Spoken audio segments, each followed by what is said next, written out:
Here we are again, Jason, Anthony, and Brian Sanity. Yes, sir. Check that one out. Again, just wanted to come with you all, on a weekly basis and more. And it's going to be more than not. There'll be a lot more episodes that we're producing with Brian, just getting his points across, and it's going to take you there. And that's coming from a legal mindset and just a regular, truly good human being that is enlightening himself on education and on educating himself in a sense, and just trying to look at things differently. We were talking because there's going to be a lot of stuff we're going to talk about, but we're going to keep it simple because a lot of you all have been emailing me and texting, and thank you for the feedback, and thank you for people just come with love, because what we're trying to do again is just build dialogue. Just wanted to start out by saying again, we're coming in peace, we're coming with love. Don't take anything out of context, but just take it and try to find a way to find the good and find some sort of an increase in your knowledge in what we're saying. Yeah, we want to get you to start thinking, and don't necessarily take what we say as gospel, but do your own research and come to your own conclusions. What I wanted to talk about this week, we're going to talk about a couple things. We're going to talk about the impact of Christianity, and we're briefly touching this.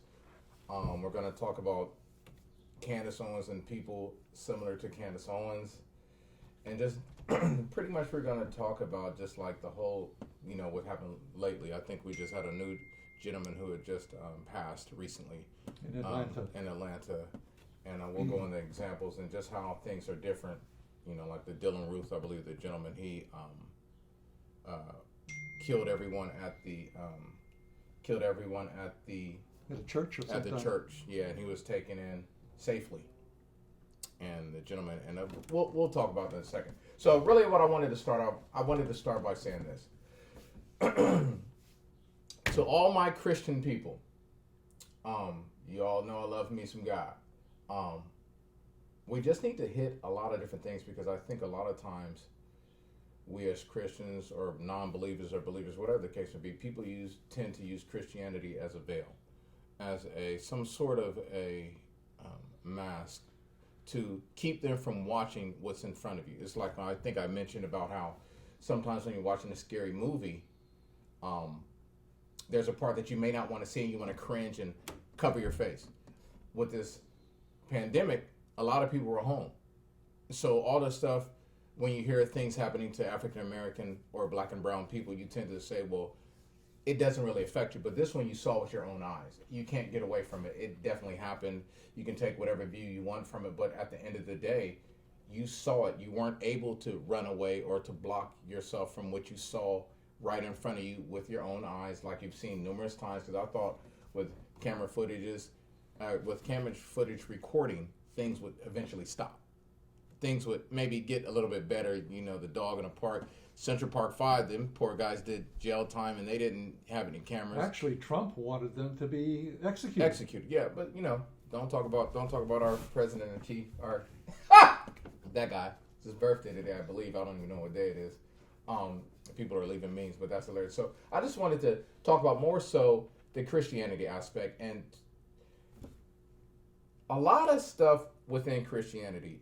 Everyone knows Peter was pretty much a racist in a sense, or Peter used to kill the Christians, if I'm not mistaken. One of the 12 disciples used to murder Christians, and then he switched over, and he came back. Oh, really? Yeah, man. You got to look into it. It's biblical. I know you're not into that, but it's biblical. So the thing is when people, they make statements, and when I say they, God, the white man's religion and all this stuff. If you all look at it, everything started in Africa, and usually, from what I saw, there's a lot of people of dark skin or curly hair or brown skin in Africa. So the whole mindset of, it's the white man's religion, that's, debatable or whatever the case may be, but it was forced on some tribes and some cultures when slavery was brought here, and they taught you, hey, believe in this, don't believe in this. Well, and it goes back to the lynch letters, and people use Christianity to cover up internal racist beliefs. They justify. Yeah.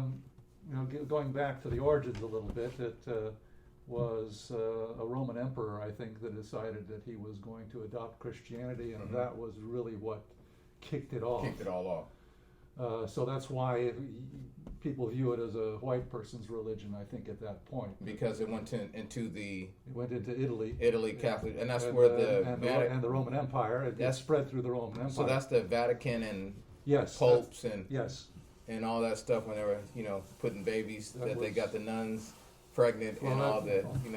I mean, it happened. I mean, this is history. I mean, molesting kids. Yeah. That didn't happen right away. I don't. I mean, but you don't think. But anyway, so my main thing is like this: when Christian folk or whatever, you look at that. There was an article out, I believe I showed you, and she was showing that she was nitpicking.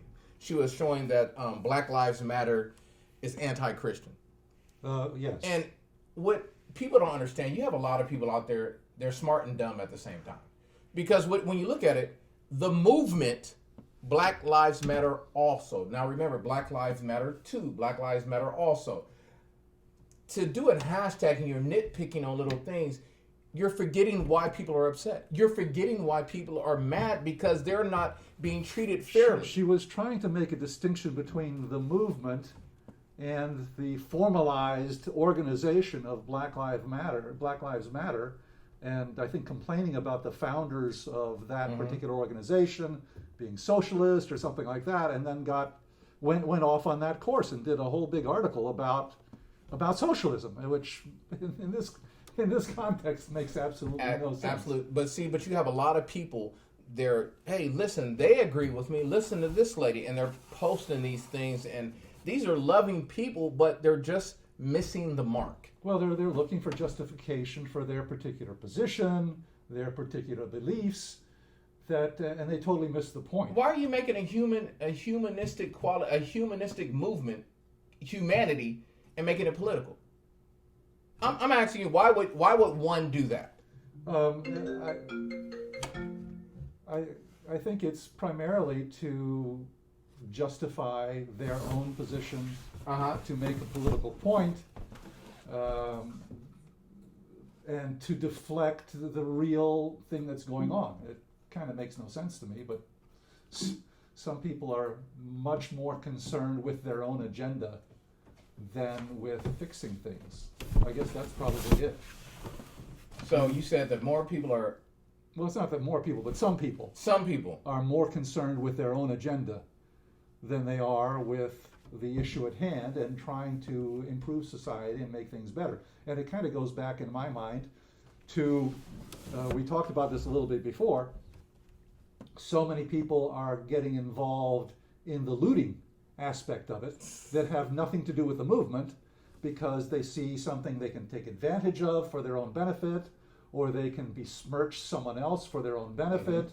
I mean, we were talking just briefly about the Atlanta thing, and we haven't gone into that yet. Well, but let me ask you that when you're talking about the looting thing, people need to understand, you have protesters, yes, you have looters, and you have rioters. Those are different mindsets. Those are, and when you go back into, you have to really analyze why someone is a rioter, yes, why someone is a protester, yes, and why someone is looting. You have those rioters are pretty much what you may go into an antagonistic type mindset. So I wanted to explain something so you can see where I'm coming from. A young lady on the internet had tried to, she was talking about Trevor Noah, and she was trying to explain this whole movement to people, or the anger behind the movement, or the passion behind the movement, to Monopoly. And it was funny the way she said it. She was saying, we're playing with a game with our oppressors, the people that are oppressing us, and we've been playing this game for 400 years. And every time we get ahead, they tend to knock us down or knock us back because of wait a minute, they're moving or they're doing something that we don't like, or they're doing, wait a minute, we don't like the way you do this, so let's give you a law, let's live it. Or that you're doing better than what we think you should. So let me finish that. So you got, and I'm going to give an example. So 400 years, and everyone talks about, they use this word loosely, 400 years for oppression. 50 years later, just give you, I'm paraphrasing. You're playing the game, then you catch up. You build Tulsa, Oklahoma, when they had the Tulsa, Oklahoma gold rush, and people were out there getting land. You have places where, and this word has been coming up lately, or this topic, Black Wall Street. And you all should really look up that, because it always, people tend to, and these are loving people, but they're not as intelligent as you would think. Or informed, let's put it that way. There it is right there. And so what they say, black folks, minorities are always have their hand up. They always want assistance. They always want to be served. They want to be given. Every time we try to do it ourselves, you have situations like Tulsa, Oklahoma, Black Wall Street. What's the other one? There was numerous places like Rosewood and things like that. They make movies about this. So to give you an example, so I can finish. So you have about 50 rounds, so many rounds of this game Monopoly. You're playing this game. Every time you get ahead, you go back. Then you have to pay the people that are oppressing you. Then you have to watch what you say and how you do it so it doesn't offend the people that are playing this game. This whole thing is fixed. And she was just pretty much saying, now around about time where you finally catch up and you have the financial capacity to do for yourself, you have what you call PTSD, because they come up with laws like affirmative action, and you don't want to be like, you don't want a handout. And people use that affirmative action, so you're dealing with psychological warfare of, wait a minute, affirmative action? Wait a minute, you got those people around you that may not be educated as you, may not have the same financial, but they say, oh, he made it through, and you're trying to doubt yourself, you try to question yourself, well, was this affirmative action? Affirmative action was set up to help people get a little bit of hand. Let me help you get this way. Let me help you, hold on, let me help you get slowly into a better financial situation. And people say, oh, that's affirmative action. People tend to get upset with the concept of affirmative action, but they don't realize why it was even there. 450 what they get years. What they get upset about is they don't have the benefit of it, and they feel victimized by it, to say that he's getting a leg up when he shouldn't be, because look at me, I'm getting nothing. And it goes back to your point that people don't understand the foundation for it. I mean, yes, in affirmative action, one group is given preferential treatment to a degree over the other, but that's because they have a history of being on the other side of it. And in order for the wealth to be shared, the wealthiest person has to help. You have, just like this whole new movement with all these young kids standing up, it's blowing my mind, this Z generation. They're speaking up and they're questioning themselves. They're questioning things that they were taught. And their parents. And their parents. I mean, it's like you're dealing with, okay, affirmative action. The reason why you need help or assistance, because these people who have this top percent that has the money, they need to help you, because how can you help yourself if you've never had money, if you never had that grandfather, that inheritance, or whatever the case may be, but a lot of these people have. And a lot of times they're talking about, why are you burning this down? Why are you burning that down? Why are you burning your own community down? There's a social contract that Trevor Norris was speaking of when somebody commits a crime, somebody rapes, somebody does anything. We all say, hey, socially or moralistically, that's wrong. Let's call the people to help us. Let's call the people to come in and help us, quote unquote, police. The people that are helpless are killing us. And so this contract, this social contract of we're all in this together, we're all humans, we're all Christians, it tends not to apply when it's happening to us. And what I'm saying is, this whole moralistic, we're human, we're this, we're that, we get compared to dogs. You got to realize there's people in handcuffs getting bit by dogs, sprayed with water hoses and things of that nature. We need assistance to help fix the issue. And a lot of times, people are unaware, or they just don't want to see. They want to put the blindfolds up. So when I talk about the authority that's supposed to come and fix the situation, is the same person that's killing us. And so when you hear, why are they burning the stores? Why are they burning this stuff in their community? This country was built on the backs of slaves. We don't pretty much own nothing in our community. Take a look at that. How do you explain that? A lot of the stores, the 7-Elevens, all the markets in the African American or minority community, how many of them are owned by black folk? I have no idea. So when people complain about you're burning up your own community, they don't own it. So I'm not condoning burning anything up, but I can understand the mindset of someone being upset, because we try to do for ourselves. Oh wait, we always get this: shut up and dribble, do some music. When I say they, some people only want you to do what they feel that they're safe with you doing. Entertain us, play some sports. Don't speak political, or don't speak out of turn. Like when I told you how the judge said I was an uppity one. Or I talked with, he said, you're an uppity one. Oh, you are. Yeah. Come on. Really?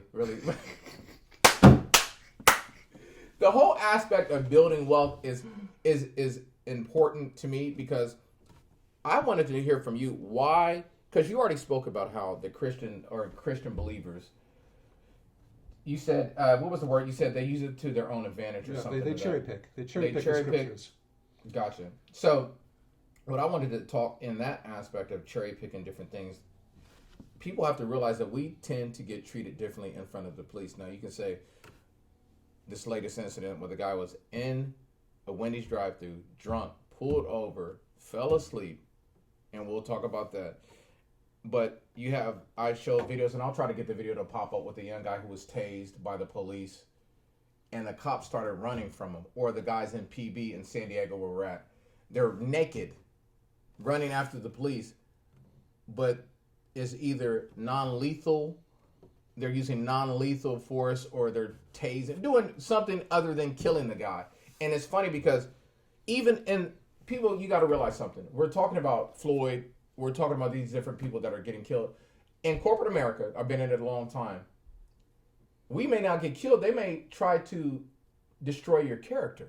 They may try to slander your name. They may try to destroy everything about you for an allegation. Now let this simmer. And and we'll get into the Floyd and all this.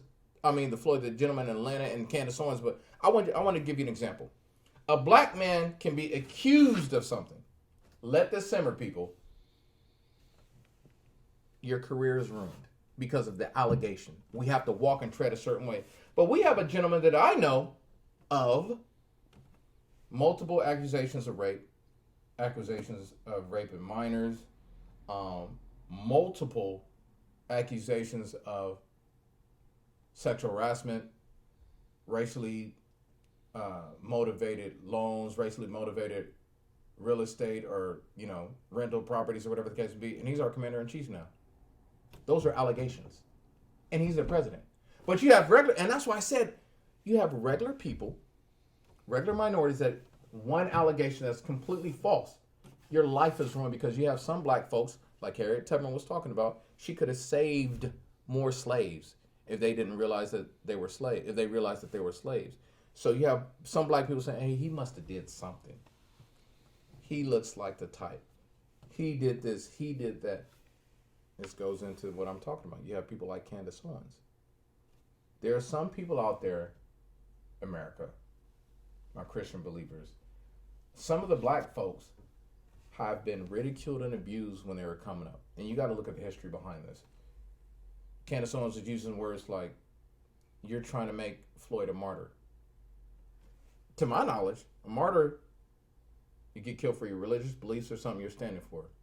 How in the same breath can you say someone's a martyr? So you got to realize, people, Candace Owens and people like her, because we all know that one black girl at the school, that black guy that didn't kind of fit in with the black kids because he grew up a little bit affluent, he had opportunities, he may talk differently or use the King's English differently, or he may be uppity. And then she's not fitting in with the black girls, and we all know, let's be real. Oh, you act like a white girl. You act like this. Believe me, I know, because I used to do it growing up. Like, oh, this dude, he's a square. He's a weirdo. He grew up over there. Oh, this dude plays Dungeons and Dragons. Not that there's anything wrong with that, but I'm just saying. Now, wait a minute. Dungeons and Dragons and marbles and stuff like that when we was out there doing what we did. And so you had that aspect of a person like Candace Owens. So she was shunned by her own people. And then, hey, guys, she wants to come and get with the cheerleaders or get with the in crowd or the mean girls. They made movies about stuff like this. They didn't accept her. So then you had a situation where Candace was saying something to the effect of she never had to deal with this issue, but was incorrect because her family sued the school district and won and took a settlement. They, settled out of court because of racial tension and racial things that was happening to their daughter, to Candace. So she tried to fit in, and of course, whatever she does in her life, you got to realize the history behind the reason why people think the way they do. Because if you're not accepted, and it's just like with slavery, those people that were trying to escape Underground Railroad, we're going to stay with Master. I know you haven't seen that movie Django, but they had a part in there with Samuel Jackson. He was, well, you know what they're going to do? He sided with Master because that's what he was taught. So when you're not accepted by blacks, or you think you got a leg up, ooh, I'm in the house now. I'm no longer in the fields. Master, are you hurt? Master, are you sick? Candace Owens. They're not accepting me. These black guys are criminals. You're making them a martyr. Her mindset, you would think, is of an older white gentleman. Oh, those criminals, those animals, those this, those, not realizing systemic racism has a play in all of this? Well, I think it's because she just is not up on the history of how society got to where we are. And that's been one of my themes here. It's look behind what's happening today. Look what happened 100 years ago. Look what happened 200 years ago to help you understand why we are the way we are. And frankly, with Candace Owens, I wonder if people who espouse that kind of stuff, whether they actually believe what they're saying or are they playing to their audience because she's developed a following who have a particular political leaning. And does she say this in order to make money, or is it something she really believes? I don't know. I'm just raising a question. But I just not to interrupt you, but I needed to explain to people because I'm getting, and these are people I love. Don't get me wrong, but it's funny because there's some of my friends that are still silent. Some of my super Christian friends, some of my super Catholic friends, all this super silent, and I get it. It's not for everyone, but you can talk to me. It's me, people. It's me. And so what I mean by that, you have people like Miss Owens and other people. There was a senator or some other, who a football player was with Donald Trump. Donald Trump, you're our first black president. And there's a guy saying, you guys are lying on my president, Donald Trump. And so people use words loosely like Uncle Tom, Sambo, sellout, and things of that nature. But you got to realize why these people are doing it. Some people just want to fit in. They want, hey, you people of color can't help me. So I'm going to get with this side because I'm going to make it because my guy, Michael Jordan used to never speak up upon social injustices because he said, hey, man, racist white people, paraphrasing, they buy my shoes too. But then you have people and they... Well, see, again, you're playing to an audience. You aren't really saying what you believe because you have a financial interest in maintaining a certain image, which is unfortunate that people do that, but it's understandable that people do that. Yeah, but then you have people like LeBron James speaks up, and the young lady at Fox, of course, says, shut up and dribble. But when Drew Brees makes a comment, well, he just wanted to have his opinion. He wanted to speak out on what he believed, what he truly believed. And that's why we go back and forth. And this is just real brief. We get treated differently. It goes back to the guys with guns in Michigan were good people, and the people who are complaining about George Floyd, they're thugs. I mean, come on now. And but how do you as a person feel? Because I showed you the Dylan Ruth, the gentleman who shot up a Bible study group and was taken into custody after he killed people. Watch this. After he killed people, taken into custody, he killed people. Allegedly, they got him something to eat, bulletproof vest on. The same thing that happened with the gentleman in Colorado. And there's multiple views and multiple videos that are put up on Instagram and Facebook that are being taken down. So you all should see these where white guys or guys on drugs are attacking the police. They're resisting arrest, fearing for my life, and all these stigmas that are put on black people. Why is it that these guys are still alive? And the gentleman in Wendy's, whatever the case may be, we get it. First thing out of my mouth was, wait, he reached for a taser? He shouldn't have did that. He should. Why do we always have to say, well, he shouldn't have done this? It's because I get it. Things are not fair to us, but people, we have to play the game. This is chess, not checkers. If you want to be alive to be able to talk about these topics, play the game. You're not going to give the same rights as a Caucasian male or somebody of a lighter hue than you because what is it? Systemic racism, all these things in media. Black people are portrayed to be these big monsters. And I know you mentioned something because you said there's a professor in Harvard or someone. It's Stanford. Stanford. And I want you to talk about that because I really wanted to see your... And I think it really feeds into what you're saying. It's like there's almost like something in the air or something in the water that you don't even know exactly what it is, but there's a message out there that everybody receives. And I saw this quite a number of years ago. It was a video presentation by a Stanford law professor talking about the criminal justice system and blacks, and basically saying that if you're black and you're in the criminal justice system, you're screwed. But her ending comment struck me and has stuck with me all of this time. In what way? She said that she was on an airplane with her 4-year-old son, and she's married to, I think, another Stanford professor, certainly a professional, a black man who's a professional. So she's sitting next to her son on the airplane, and a black man is walking down the aisle. And her son says to her, "That man looks like Daddy." Uh-oh. And then he turns to her and says, "I hope he doesn't rob the plane." Now, there was absolutely no reason for her child to ever have connected committing a crime with the thought of his father.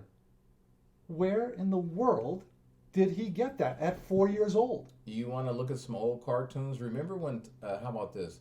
Bugs Bunny and Elmer Fudd, I believe it was, when they would shoot people and then they would shoot them and the face would be black and these little barrettes and stuff would pop. Have you ever seen? I know you've seen them cartoons. I have, but I don't remember Or Felix that the particular Cat. thing. Or any of the, what is it, Amos and Andy? You know, you grew up on a whole different. Amos and Andy was. We were taught, or Mama and all this stuff, and it was always the watermelon and chicken and all this mess. And you know, But I'm just saying, when we're talking about there's something that runs through our society that's really distressing, and there's another thing that I saw more recently that kind of relates to that, and that was a video. You can see this online, and unfortunately, I don't remember specifically what We'll try to find it. It was entitled. But it's a thing where they're interviewing young children, maybe 3 or 4 years old. With the dolls. Experiment. Yeah. That they have a white doll and a black doll, and they're asking the children their reaction to these dolls. And one of the question is, and some of these are black children also. Mm-hmm. So they're asking the black child, says, "Which is the pretty doll?" And the child points at the white doll. And then they say, pay attention. "Which doll is the smart doll?" And the child points at the white doll. And then they say, "Which doll is the bad doll?" And they point at the black doll. Again, these are young children that have no reason to have these concepts, these preconceived concepts. Somewhere along the line, they've picked these up. The final question to a black child is, "Which doll looks like you?" And the child kind of has this strange look in their eyes. And they slowly point at the black doll. So let me explain something to you. In a nutshell, people, that's Candace Owens. Those are the other people, the staunch believers that this whole thing is made up. There's no systemic racism. If you all look at that actual video, you'll see that, wait a minute, they were doing this at a young age? Candace Owens. And there's a cartoon, I don't know if you all seen it, you all should look it up. There's a cartoon called Boondocks. They had a character on there called Uncle Ruckus. And Uncle Ruckus used to say, "Oh, that white woman. The white woman taught me how to read. The white woman did this. The white person did this." We got to realize that we are taught certain things, and it's embedded from slavery, from stuff that we see in the media that we need to be addressed. And like Brian has always said, man, you know, we have to do the right thing. And so my thing, I'm loving the movement of this Z, what is it called? The Z generation. Z generation. They are standing up, questioning not only their parents, they're questioning themselves. That's the biggest thing right there. Question yourself. And this is the thing. All my Christian brothers and sisters, don't close your eyes, because this is what I want to tell you. All the stuff you see, and people, it doesn't affect them, or whatever the case may be. This new situation in the latest with Floyd and the guy in Wendy's, they said, well, he shouldn't have ran away. Usually I thought that you're supposed to get shot by the police if you're in harm or you're harming the cop. Now, he pointed a taser, a non-lethal weapon, and they always say tasers they're non-lethal. They can't kill you. But if the cop, and cops have it bad, believe me. Check this out. Cops, there's a lot of great cops out there, and it's very difficult for them to speak up. But what we're seeing more than not, and what I come across, are a lot of bad cops. Now, there were some amazing cops that assisted me on the way, but I'm not like Lil Wayne saying some hoopla and stuff. But for the most part, all my Christian brothers and sisters, let me explain something to you. You guys got to pay attention. Come here, Butters. All my Christian brothers and sisters, you got to pay attention. Now, hold on. Dog of the week is this guy. Hold on, if I can get him up here. This is Butters. So I'm a dog lover. You ain't gonna see me choke him or no craziness like that. Butters, look at the camera. So back to what I was saying. Sorry about that. So, my Christian brothers and sisters, when you say he ran away, they resisted arrest. What are the other excuses? he was fearing for her life or Well, whatever. it's mostly I feared for my life as the excuse. Let me explain for, something to you, for killing someone. so those of you all can know. What if that happened to one of your quote unquote black friends that you all are so, hey, I got a black friend. I'm close to my black friend. What if it happens to them? Would you act the same way? Would you respond and post and do the same things if it happened to someone close to you? Because let me explain something to you.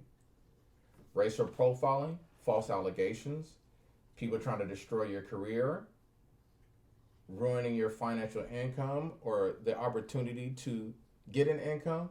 This happened to someone closer than you think. Let that simmer. Because I wonder if it happens to someone that close to you, how would you respond? Because a lot of people know my story. Brian knows my story, but how I wonder why when they talk to me and talk to other people, well, you're different. You talk with a little bit better diction than I. And half these people have way more education than. Well, you are different, but not in the way you think. This guy. I'm just giving you a hard What I wanted to say is, like I said, I just wanted to thank everybody today because we're coming to a close. I wanted to thank you all for coming out. Me and Brian are just here having dialogue. A lot of stuff is very raw. It's not organized. But what we're doing, we're producing Brian. Brian has a show called, Sanity Squared. And he goes in depth and shows facts behind the aspect of systemic racism in America. And again, I just want you all to pay attention because I want you all to start following his Instagram and all that good stuff. We're producing the show. And it's amazing. Brian, anything you want to say before we close out? Well, I just wanted to add a little bit to this the thing that happened in Atlanta. My reaction. The police, the attitude of the police seems to me to be different now than it was when I was young a little bit. In that the police. When you said when you were young, what do you mean? Because well, a few years ago. In your bubble. Yeah. You guys got to realize Brian is Greek. But it was that there was an idea that the police were supposed to be helpful.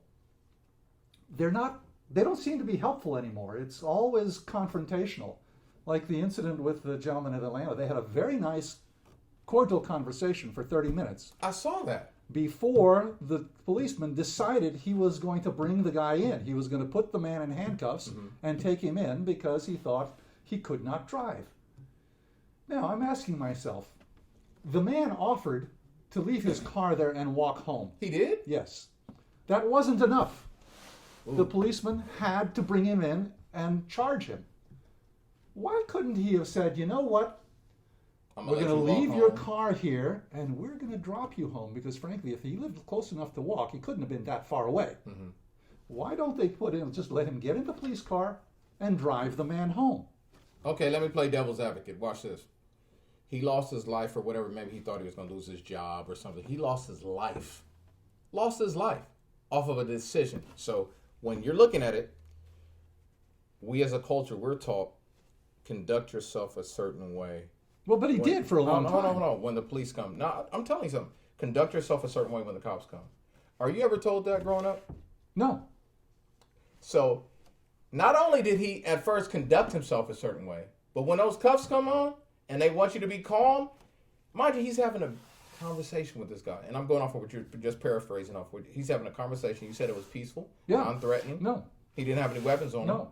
So let me ask you something. They patted him down, the whole shamil. So he reached for the gentleman's taser, ran off. Well, there was a scuffle. The policeman walked behind him and took his arm to handcuff him, and the guy started scuffling with him. And somehow in the scuffle, grabbed the taser and started running away. So he ran away and he was still shot.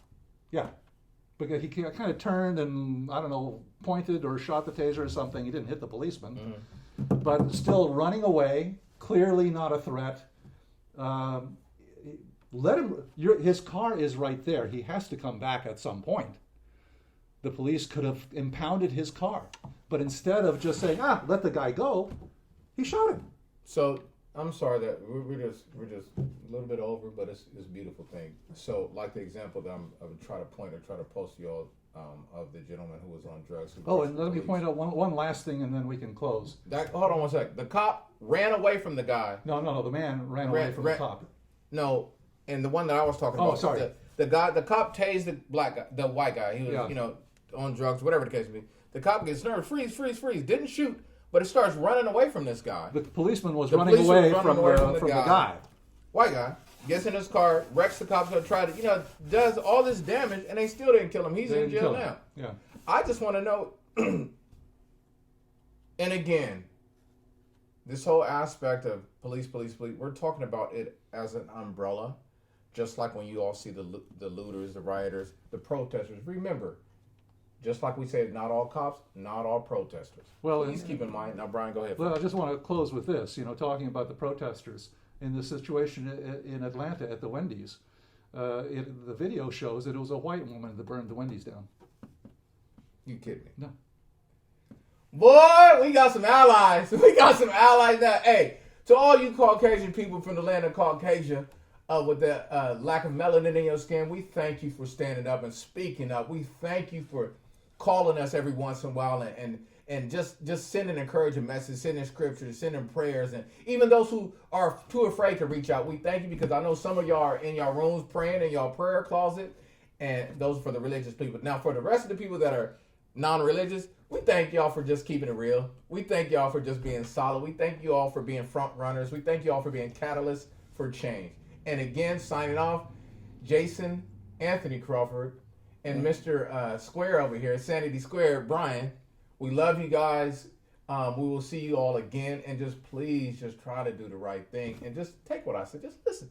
Don't forget, hey, it can happen to your boy. Me, your buddy. Don't let me say boy too loud. But everybody have a blessed day. And you all take care.